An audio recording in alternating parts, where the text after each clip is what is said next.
మనము ఇప్పుడు ఈ ఫ్యాక్ట్ గురించి మనం ఇప్పుడే అర్థం చేసుకున్నాము. ఏదైతే జరిగిపోయింది అది ఫ్యాక్ట్ అని అన్నాము, కానీ మనం ఆ ఫ్యాక్ట్ ప్రాబ్లం అనుకుంటూ జీవిస్తూ ఉంటాము. సో అదే ఆలోచన చేసుకుంటూ ఒక విచారాల్లో మనము ఎక్కిపోతాము, చిక్కుకుంటాము. అండ్ ఒక చక్రవ్యూహం లాగా దాంట్లోనే మనము ఎక్కిపోయి ఉంటాము. ఇప్పుడు ఒక కార్ని ఒక వ్యక్తి కొట్టిండు, గుద్దిండు. సో ఎవరి తప్పు, అది నీ తప్పు, అది నా తప్పు, అదే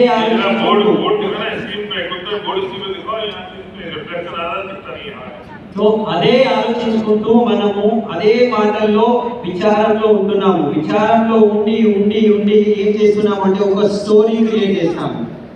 ఈ మాట అర్థం చేసుకోవాలి. సో ఏదైనా మనము ప్రాబ్లం అనుకొని దాంట్లో ఒక స్టోరీ క్రియేట్ చేస్తాము. ఎప్పుడైతే మనం స్టోరీ క్రియేట్ చేస్తామో ఒక కథ మనమే, సో దాంట్లో హీరో మనమే ఉంటాము అండ్ విలన్, ఓకే, మొత్తం ప్రపంచం అనేది విలన్ అయిపోతుంది అక్కడ. సో ఇప్పుడు స్టోరీ ఎవరిది అంటే నా స్టోరీ, నేను క్రియేట్ చేసుకున్నా. సో నేను ఆ స్టోరీలో నేను హీరో అంటే ప్రతి ఒక్క సిచ్యువేషన్లో నేను రైట్ అయిపోతా, అంటే నేనే కరెక్ట్ ఉన్నాను, మిగతా అందరూ రాంగ్ ఉన్నారు. ఈ స్టోరీ ఎందుకంటే నేనే రాస్తున్నా కదా, అందు గురించి నేను మంచిగా ఉన్నాను, అందరూ బేకారు ఉన్నారని అట్లా ఆలోచించుకుంటూ మనం స్టోరీ క్రియేట్ చేస్తాము. ఈవెన్ ఇప్పుడు దొంగలు ఉన్నారనుకోండి, సో దొంగలించుకొని వాళ్ళు ఏమనుకుంటారంటే నేనే కరెక్ట్, నేను ఒక సేట్ దగ్గర డబ్బున్న వ్యక్తి దగ్గర దొంగలించినాను అంటే అతను కూడా చాలా మంది దగ్గర దోచుకున్నాడు కదా, సో ఇది తప్పు పని కాదు అని అతనే అనుకుంటాడట.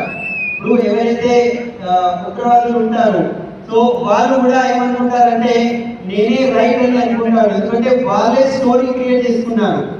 కానీ నిజంగా ఒకవేళ మనం అనుకుంటే, ఇప్పుడు అల్లా ఖుదాతో మనము ఆలోచిస్తే ముస్లిం మన సోదరులు, సో వాళ్ళు అల్లా కొడుకులు గారు, వాళ్ళు సైతాన్ కొడుకులు అని అంటున్నారు.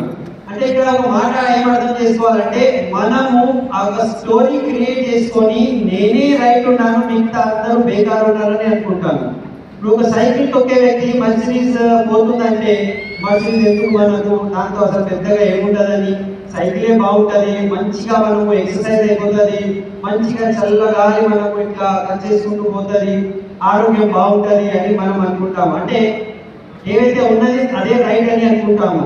ఇప్పుడు భార్యాభర్తలు గొడవలు ఏందనుకో, సో అది ఎందుకు అవుతుంది, ఇప్పుడు క్వశ్చన్ అడిగారు, ఓకే, సప్నా మేడం శ్రీనివాస్ అని అడిగారు.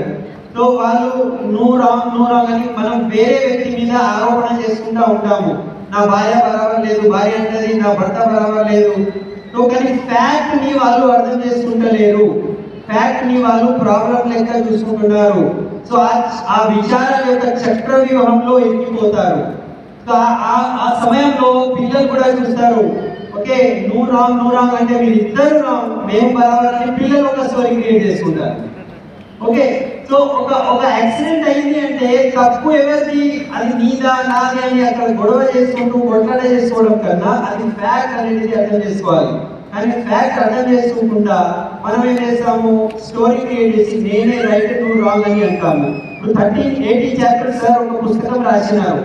సో ఆ పుస్తకంలో లాస్ట్ చాప్టర్ లో 3 రకాల ఎండింగ్, అంటే ఇప్పుడు సమాప్తం ఎట్లా చేయాలంటే 3 రకాల రాసినారంట, 3 వైపులా. సో దాంట్లో ఏది బెస్ట్ ఉన్నది,